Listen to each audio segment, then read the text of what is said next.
திரு அக்னேஸ்வர், திரு எடப்பாடி பழனிசாமியும் வலுவான கூட்டணியை கட்டமைப்போங்கிற நம்பிக்கையோட காத்திருக்கிறார். திரு விஜயும் பெரிய கூட்டணியை கட்டமைப்போம் அப்படின்னு காத்திருக்கு. ஆனால் இங்கே சாய்ஸஸ் திமுகவா தாவேகாவா எந்த பக்கம் போவாங்க அப்படின்னு தான் அந்த விவாதம் திசை மாறுதே தவிர திரு எடப்பாடி பழனிசாமி தலைமையிலான பெரிய கூட்டணிக்கான சாத்தியக்கூறுகள் அப்படிங்கிறது ரொம்ப குறைவுன்னு தானே பேசுறாங்க. குறைவுன்னு பேசுறவங்கலாம் நாட்டில் முன்னாள் முதலமைச்சராக இருந்தாங்களா? ஒன்று.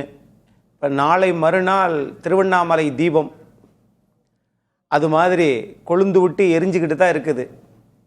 அண்ணன் பேசும்போது சொன்னார், அரசியலில் நிரந்தர எதிரியும் இல்லை, நிரந்தர நண்பனும் இல்லை. அரசியல் கட்சியினால் 2021 பிறகு தமிழ்நாட்டில் வளர்ச்சியும் இல்லை. இப்படி வச்சுக்கிறோமா? எந்த அரசியல் கட்சினாலையுமா? ஆளுங்கட்சியினால. ஆளுங்கட்சியினால கடனை நிறையா வாங்கணும், வரியை நிறையா கூட்டணும், அதை பற்றிலாம் யாரும் பேசிடக்கூடாது. தாவேக்கா உள்ளுக்கு வருமா, செங்கோட்டையன் இங்கிட்டு வருவாரா, எங்கிட்டு போனா என்ன, கடன் கூடியிருக்கா குறைஞ்சிருக்கா? சகோதரி இங்க பேசும்போது சொன்னாங்க, லட்சுமி சுப்பிரமணியம் அவர்கள் இந்த ஆட்சி நல்லா இல்ல, புதிய ஆட்சி வரட்டும் அப்படின்னு தானே எதிர்பார்ப்புல தானே. அதே கரெக்ட் தான். எம்எல்ஏ வரணும் அண்ணன் சொல்லும் போது சொல்றாங்க, ரவீந்திரன் புள்ளி விவரங்களை அள்ளி வீசக்கூடியவர். என்ன சொல்றாரு, திமுக கொடுக்கிறது எம்எல்ஏ போஸ்ட் எம்பி போஸ்ட், அது போஸ்டாவே இருக்குது, நீட்டு விளக்கு வரலையே. ஏன் உள்ளாட்சி தேர்தல் அப்ப மாமன்ற உறுப்பினர் சேர்த்து சொல்லுங்க. 5 வருஷத்துக்கு பிறகு இன்னும் தேர்தலே வரலையே, அதையும் சொல்லுங்க. ஆகவே நீங்க சமமான பார்வை பார்த்தீங்கன்னா தான் மக்கள் அதை ரசிப்பாங்க. சகோதரி பேசும்போது சொன்னாங்க, லட்சுமி சுப்பிரமணியம் அவர்கள் பேசும்போது சொன்னாங்க, என்ன சொன்னாங்கன்னா, திரு செங்கோட்டையன் அவர்களை பத்தி பேச வேண்டியது இல்லை. ஒருவேளை மாண்புமிகு எதிர்க்கட்சி தலைவர் அதிமுகவின் பொதுச் செயலாளர் எடப்பாடி பழனிசாமி பேசாம இருந்தார்னா, ஏன் அவரை பேசாம போனார் தவிர்த்துட்டார் பாத்தீங்களா? பயம், அச்சம், கூட்டணிக்கு வர மாட்டாங்கன்ற எண்ணம். ஆகவே பேசுகிற நாக்கு எப்படி வேணாலும் பேசிவிட்டு சுத்தி கோட்டை சவர மாதிரி இருக்கக்கூடிய பற்களுக்கு 36 பற்களுக்கு பத்திரமா இருந்துக்கிறோம். இல்ல, திருமிகு ஜெயலலிதாவோட ஒப்பிட்டாங்க அவங்க. நீங்கள் ஒப்பிட்டா என்ன சொல்றீங்க? கரெக்ட் சார், நான் இப்படி நீங்க சொல்றது சரி சார். திருமிகு ஜெயலலிதா அவர்களோடு ஒப்பிட்டால் அந்த நான் ஏத்துக்கிறேன். அன்னைக்கு 16 வழக்குகள் போட்டாங்களா? 4 பேர் காலை பிடிச்சி இழுத்தாங்களா? இல்லையே. அன்னைக்கு 2 தான், ஜானி ஜேனி. அந்த காலத்தில் 89 இவர் சட்டமன்ற உறுப்பினர் இருந்தார் என்பது வேறு. ஆனா இங்க நடைமுறை சாத்தியம் என்ன அப்படின்னு நம்ம பார்த்தா, திமுகவுக்கும் அதிமுகவுக்கும் தான் போட்டி. எப்படி இந்தியா முழுவதும் இண்டி கூட்டணிக்கும் என்டிஏ கூட்டணிக்குமோ அதே மாதிரி தான் தமிழ்நாட்டிலையும். சரி, கரெக்ட், லாஜிக்கா வந்துட்டீங்க. அப்ப அவங்க பேசுனதுல பாதி போர்ஷன் சொன்னீங்க இல்லையா, இன்னொரு போர்ஷன் அவங்க சொன்னாங்க, ஏன் திரு செங்கோட்டையனை மட்டும் விமர்சிச்சாரு, ஏன் தாவேக்காவை விமர்சிக்கவே இல்லை? திமுக அதிமுக இடையே தானே போட்டி, அப்போ தாவேகா அப்படிங்கிறத பொருட்படுத்தவே இல்லையா அவரு? இல்ல கூட்டணிக்கு வரும் எப்பயாவது அப்படின்ற நம்பிக்கையோட காத்திருக்கிறாரா? இல்ல, நம்பிக்கையோடு காத்திருக்கிறார் அப்படின்னு சொன்னா, 3 முறை வெற்றி பெற்ற ஆளுங்கட்சியாக இருக்கக்கூடிய திமுக நம்பிக்கை பெற்றால் அது சாணக்கியத்தனம். எதிர்க்கட்சி ஆட்சிக்கு வர வேண்டும் என்று எல்லா யுக்திகளும் கடைபிடித்தால் அது எதிர்பார்ப்பு. என்ன சார் இது? எந்த ஒரு நியாயம்? எதிர்பார்ப்பு இருக்கு. அப்போ தாவேகா வரணும் கூட்டணிக்குன்னு திமுகவுக்கு எதிர்பார்ப்பே இருக்கிற போது எதிர்க்கட்சிக்கு இருக்காதா? இருக்கக்கூடாதா? இருந்தால் அது சாத்தியம் இல்லையா என்ன? அது மாதிரி நம்மளுடைய பத்திரிகையாளர் சாமிநாதன் அவர்கள் சொல்றாரு, எதிர்ப்பெல்லாம் ஒண்ணு இல்லைங்க அப்படிங்கிறார். அப்படி அப்படி அப்படி அப்படி போற போகல அப்படி அப்படி தட்டி விட்டு போறாரு. யாருக்கு எதிர்ப்பே இல்லைன்னு? ஆளுங்கட்சிக்கு. நான் ஒண்ணு சொல்றேன், தமிழ்நாட்டில் எனக்கு ரொம்ப வேதனையான பதிவா இந்த புதிய தலைமுறையில சொன்னா உலகம் முழுவதும் போகணும்னு நான் விரும்புகிறவன். நான் என்ன அடியேன், நான் என்று கூட சொல்ல விரும்பாதவன் நான். உடற்கல்வி ஆசிரியர் தேர்வு நடக்குது. அதுல 2.5 லட்சம் பேர், 2 லட்சத்துக்கு மேல தேர்வுல எழுதுறாங்க, எழுத்து தேர்வு. அதுல 85,000 பேரு அரசாங்க வேலைக்கு மாச சம்பளத்தை வாங்கி நாம் வாழ்க்கை ஓட்டணும்னு நினைக்கிறவங்க 85,000 பேரு தமிழ் மொழியில் தமிழ் பாடத்திட்டத்தில் அவர்கள் தேர்ச்சி பெறவில்லை. அது அப்படியே கொண்டு வந்து அரசியலுக்கு கொண்டு வாங்க. நாம் 2024 தேர்தலில் வாக்கு சதவீதமும் நம்மிடம் இல்லை. அதே மாதிரி தாவேகாவை ரசிகர்கள் கூட்டம் என்று சொன்னாங்க, உண்மைதான், நான் இல்லைங்கல. அவர்கள் தொண்டர்களாக மாறிட்டாங்களான்னு கேட்டா இந்த தேர்தலில் தான் தெரியும். விடுதலை சிறுத்தைகள் கட்சியிலிருந்து மரியாதைக்குரிய செல்வந்தர், அவர் பேர் என்ன சார்? ஆதவ அர்ஜுனா. அது மாதிரி அதிமுகவிலிருந்து அண்ணன் மரியாதைக்குரிய அண்ணன் செங்கோட்டையன், பாரதிய ஜனதா மற்றும் அதிமுகவிலிருந்து மரியாதைக்குரிய அண்ணன் சிடிஆர் நிர்மல்குமார்.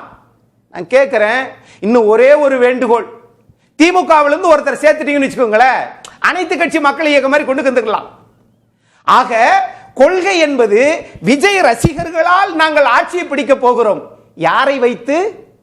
எல்லா கட்சியிலிருந்து ஆளை பிடிச்சு. நான் கேட்கிறேன் சார், உங்க உண்மையானதே சார், யார் வேணாலும் ஆட்சிக்கு வரட்டும் சார், அவங்க தானே சார் மக்கள் ஓட்டு போடணும்ல? இல்ல சார், விரும்பி அவங்க தானே போறாங்க. எது? தலைவர்கள் தானே விரும்பி தாவேக்காவுக்கு போறாங்க. கார்த்திகேயன் சார், சிறப்பான கேள்வி. விரும்பித்தான் போறாங்க, அதுல நான் மறுக்கவே இல்லை. நீங்க கூட சுதந்திர போராட்ட தியாகி அம்மையார் வேலு நாச்சியார், அம்மையார் அஞ்சலை அம்மாள் தாவேகா படத்துல வச்சிருக்கிறாங்க. அதுக்கு உங்களுக்கு ராயல் சல்யூட். ஆனா அண்ணன் செங்கோட்டையனை நம்பி முன்னாள் நாடாளுமன்ற உறுப்பினர் சகோதரி சத்தியபாமா வந்தாங்களே, அவங்களுக்கு ஒரு இருக்கை கொடுக்க மாட்டீங்களா? அப்ப எல்லாமே படத்துல தான். படத்துல மட்டும் இல்ல, படத்துல தான். இல்ல சார், கட்சியை விட்டு நடைமுறையில் இல்ல சார். யாரா இருக்கட்டும் சார், சரி, நாட்டு மக்கள் அதை பேசுறது தான் நான் பேசிட்டு இருக்கேன். தமிழ்ல 86,000 பேர் பெயில்ன்றதை நான் இன்னைக்கு காலையில எல்லா ஊடகத்திலையும் பார்த்ததுனால நான் சொல்றேன். நான் என்ன கேட்கிறேன்னா, முன்னாடி அங்க உட்கார்ந்து இருந்தீங்களே, அப்ப நீங்க படத்துல மட்டும்தான் பெண்களுக்கு சமநீதி, சம வாய்ப்பு, எல்லாத்துக்கும் ஒரு ஸ்கூட்டி, எல்லாத்துக்கும் ஒரு இது. அப்ப நம்ம ராஷ்டிரிய ஜனதா தலை மாதிரி எல்லாருக்கும் ஒரு அரசு வேலைன்ட்டாரு, போட்டாரு ஒரு போர்டு. அங்க இருக்கிற மக்கள் எத்தனை? 13 கோடி பேர். என்ன ஆச்சு? நம்புறதுக்கும் ஒரு எல்லை இருக்கு சார். அதனால நீங்க அன்றைய தளத்துல இருந்த எல்லாருமே, அண்ணன் புசி ஆனந்த் உள்பட எல்லாருமே, அவங்க எல்லாம் முன்னாள் சட்டமன்ற உறுப்பினர்களா? அண்ணன் செங்கோட்டையன் அவர்களை தவிர. அவர் எங்க இருந்தாலும் நல்லா இருக்கட்டும், புரட்சி தலைவர் இதுதான். ஆனா அலெக்சாண்டரை 30 வருஷமா தூக்கி சமந்த ஒரு பூசி பாலி சின்ன குதிரை இறந்து போச்சு. இங்க வந்தோன்ன, இந்தியாவுக்கு வந்தோன்ன அந்த இறந்த இடத்த சொல்லிட்டு போனாரு, எப்பா புருஷோத்தமா, நீ உனக்கு விட்டுட்ட, நீ ஜெயிச்சதான் வச்சுக்கோ, ஆனா என்னை எதிர்த்த பாத்தியா, அதனால ஒண்ணு பண்ணு அப்படின்னு சொல்லிட்டு அவர் ஞாபகார்த்தமா அந்த இறந்த குதிரைக்கு, பூசிபாலிஸ் என்கிற இறந்த குதிரைக்கு பூசிபல்லா என்கிற அந்த குதிரையை புதைச்சிட்டு, அந்த இடம் இன்னைக்கு இந்தியாவில் இல்ல, பாகிஸ்தான்ல இருக்கு. ஆக 54 வருஷம் கட்சியில் இருந்த நீங்கள் குதிரையை மறைத்ததை போல பூசிபாலா என்று சொன்ன மாதிரி உங்களுடைய அந்த புரட்சி தலைவர் சொன்ன இந்த சின்ன குத்துனாங்கல்ல, பச்சை குத்துனதா, அதை உங்களால் மறக்க முடிஞ்சா? அத்திக்கடவு அவினாசி திட்டத்தில் என்ன சொன்னீங்க? விஜய் தான் படம் போடலன்ற சார். விடுங்க சார், யாரா இருக்கட்டும் சார், படம் போடலன்றீங்க. எங்க அத்திக்கடவு அவினாசி திட்டத்தில் படம் போடலன்றீங்க. அன்னைக்கு அதிமுக இருந்தீங்க, இன்னைக்கு அதிமுக விட்டு வெளியேறிட்டீங்க, தாவே கவலை உங்க படம் போடுறேன்றீங்க. இது யார் சொன்ன இலக்கணம் சார்? கேட்கல எடப்பாடி பழனிசாமி. ஏன் கேட்கணும்? விமர்சிக்கவே இல்லையே. ஏன் கேட்கணும்? 85 மாவட்ட கழக செயலாளர், உங்க பகுதியிலே 10 சட்டமன்ற உறுப்பினர், 45 சட்டமன்ற உறுப்பினர், கொங்கு மண்டலம் ஃபுல்லா ஒரு சட்டமன்ற உறுப்பினர் வந்தாங்களா சார்? பேசுறத நியாயமா பேசினா தான் உலகம் கூட கொஞ்சமா யோசிக்கும். ஆனா ஒண்ணு, எனக்கு ஒரு வருத்தம் என்ன தெரியுமா? எம்ஜிஆர் லெகசிய பயன்படுத்திட்டாங்க சார், ஜெயலலிதா லெகசிய பயன்படுத்தி. அவங்க இல்லாத போதுதான் நீங்க கட்சியை விட்டுட்டு வேற கட்சிக்கு போனீங்க. இருந்திருந்தா போயிருப்பீங்களா? எனக்கு என்ன ஒரு வருத்தம்னா, உண்மையிலேயே பரவாயில்ல, மரியாதைக்குரிய முன்னாள் முதலமைச்சர் திரு ஓபிஎஸ் அவர்கள் இன்னும் போராடி கொண்டுதான் இருக்கிறார். உங்களை மாதிரி இன்னொரு கட்சியில் சேரல. சேர்ந்தால் அவருக்கும் இதே மரியாதை தான். இன்னும் போராடி தானே இருக்காங்க. சரி, இப்ப டிடிவி தினகரன் தனி கட்சி ஆரம்பிச்சார்ல. ஒண்ணு, நீங்க அதிமுகவை விட்டு வெளியே போனதுக்கு பிறகு நான் அரசியலில் இல்லை என்று சொல்லுங்கள், அல்லது அண்ணன் செம்மலை அவர்களை போல புரட்சி தலைவர் இருக்கும் போதே எதிர்த்து நின்று ஜெயிச்சார். நீங்க சொன்னதுலே ஆன்சர் இருக்கு.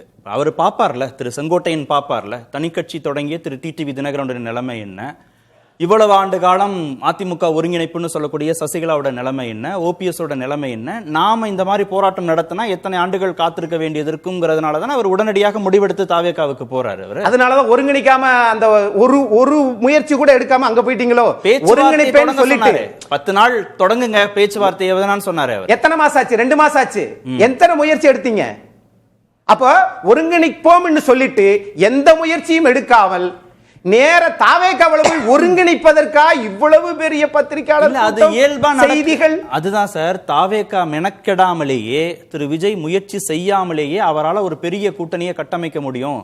அந்த நிலைமையில தான் திரு செங்கோட்டையன் இருக்கார். திமுகவுக்கு போக முடியாது, தாவேக்காவுக்கு போறாரு. டிடி தினகரன் திமுகவுக்கு போக முடியலன்னா அங்க போவாங்க, ஓபிஎஸ் அங்க போக முடியலன்னா இங்க போவாங்கன்னா சொன்ன கருத்து உண்மை. போற போக்குல சில உண்மையை நம்ம மறந்துடாம விட்டுட்டு சொல்லிட்டு போயிடணும். ஏன் திமுகவுக்கு போக முடியாதுன்னா, அண்ணன் முத்துசாமி அவர்கள் எதனால் திமுகவுக்கு போனார்? ஏன் அண்ணன் செல்வ கணபதி எதனால் திமுகவுக்கு போனார்? ஏன் அண்ணன் செந்தில் பாலாஜி அவரால் வளர்க்கப்பட்ட சில நுணுக்கங்களை கத்துக் கொடுத்துக்குருவாங்க. பக்கத்துல அரசியலை யாரும் வளர்த்து வர்றதில்ல, இல்ல தானா வளர்ந்துகிட்டா உண்டு. இன்னைக்கு கூடிய நிறைய தலைவர்கள் ஐயா திருநாவுக்கரசு அவர்களால் வளர்க்கப்பட்டவர்கள். அது நிறைய விஷயங்கள், எல்லா விஷயத்தையும் வெளியே சொல்ல முடியாது. ஆனாலும் கூட உங்களால் வளர்க்கப்பட்டவர்கள் இந்த 54 ஆண்டுகளில் ஒரே ஒருவர் தானா? இல்ல, நீங்க மாறலா போனது சரியா தப்பான்னு கேள்வி கேட்குறீங்க. எலெக்ஷன்ல ஒரு வலுவான கூட்டணியை கட்டமைக்கக்கூடிய இடத்துல திரு விஜய் இருக்காரு. இயல்பாகவே அதை இந்த எலெக்ஷன்ல அவருக்கு சாத்தியப்பட்டுரும். திரு எடப்பாடி பழனிசாமிக்கு அந்த சாத்தியமே இல்லை. இவங்க எல்லாம் திமுகவுக்கு போறதுக்கும் வாய்ப்பு இருக்குன்னு திரு ரவீந்திரன் சொல்றாரு. இப்ப இங்க பலமா யார் இருக்காங்கன்னா திமுக இருக்கு, அதற்கு அடுத்த நிலையில திரு விஜய் இருக்காரு, அதற்கு அடுத்த நிலையில தான் திரு எடப்பாடி பழனிசாமி இருக்கிறாங்கன்னு பொசிஷன் பண்றாங்கல்ல, அதை எப்படி மாத்த போறாரு? ஆமா, பலமா இருக்குன்னு சொல்லியே பலமா ஒரு பிம்பத்தை காட்டிட்டு இருக்க சார். பலமா இல்ல. அதனால பலமான ஒருத்தரை பலவீனமா இருக்காருன்னு சொல்லியே நாம சறுக்களை உண்டாக்குவதற்கு நினைக்கிறோம். மக்கள் அதை விரும்பல. எடப்பாடி பழனிசாமி ஒருங்கிணைந்த அதிமுக செய்யலங்கிறதுனாலேயே அவர் வலுவான கூட்டணியை கட்டமைக்கல. திரு விஜய் பக்கம் எல்லாரும் போறாங்கிறதுனாலேயே அது ஒரு பெரிய கூட்டணி மாதிரி தெரியுதுங்கிறது ஒரு பெர்செப்ஷன் தானே. ஆரம்பத்துல பேசும்போதே அதுதான் சொன்னேன். செங்கோட்டையன் அங்க போயிட்டாருங்கிறதுக்காக கோபிச்செட்டிப்பாளையத்துல அவர் கட்டாயம் அவர் வின் பண்ணிடுவார் அப்படின்னு கூட சொன்னாங்க. ஆமா, முழு உண்மையும் அதுதான். ரெட்டலைக்கு ஒரு பவர் இருக்குன்றத சொன்னேன். அது முழு உண்மைதான். அந்த இன்னைக்கும் சின்னத்துக்காக ஓட்டு போட கூடியவங்க இருக்காங்க. என்னதான் இருந்தாலும் விஜய் கூட வேறு கட்சியிலிருந்து வந்த தலைவர்கள் இருந்தாலும் இல்ல அவருக்கு வேறு கட்சியே வந்தாலுமே இல்ல அவர் கூட இருக்கக்கூடியவர்கள் வியூக வகுப்பாளர்களாகவே இருந்தாலும் விஜய்க்கு இது வரைக்கும் அவரோட ஓட் பேங்க் என்னன்னே யாருக்குமே தெரியாது. இந்த சர்வேல 26% வந்தது, 30% வந்தது, இது எல்லாமே தேர்தல் நெருக்கத்துல மாறி போயிடும். இன்னைக்கு ஒரு தொகுதியிலையும் எஸ்ஐஆர்னால குறைஞ்சது 10,000 அதிகபட்சம் 50,000 வாக்குகள் ஒரு சட்டமன்ற தொகுதிக்கு காணாமல் போகலாம்.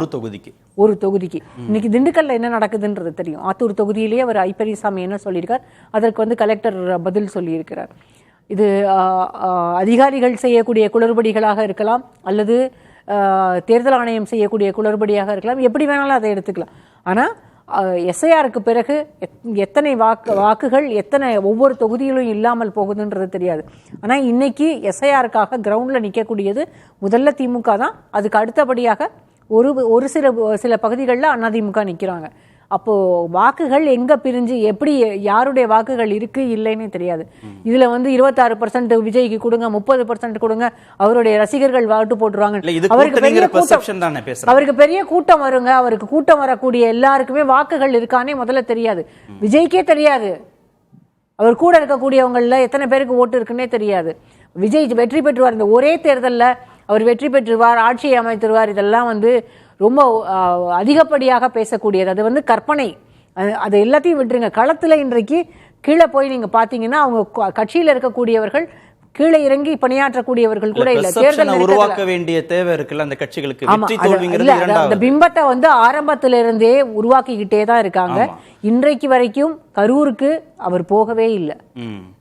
கரூர் தொடர்பான விசாரணை எல்லாமே நடந்துகிட்டே தான் இருக்கு. இன்றைக்கு கூட அந்த அதிகாரிகள் எல்லாம், சிபிஐ அதிகாரிகளும் சரி, அந்த சுப்ரீம் கோர்ட் அமைச்சர் அஜய் ரஸ்தோகி அவரும் இன்னைக்கு கரூர்ல இருந்தார்.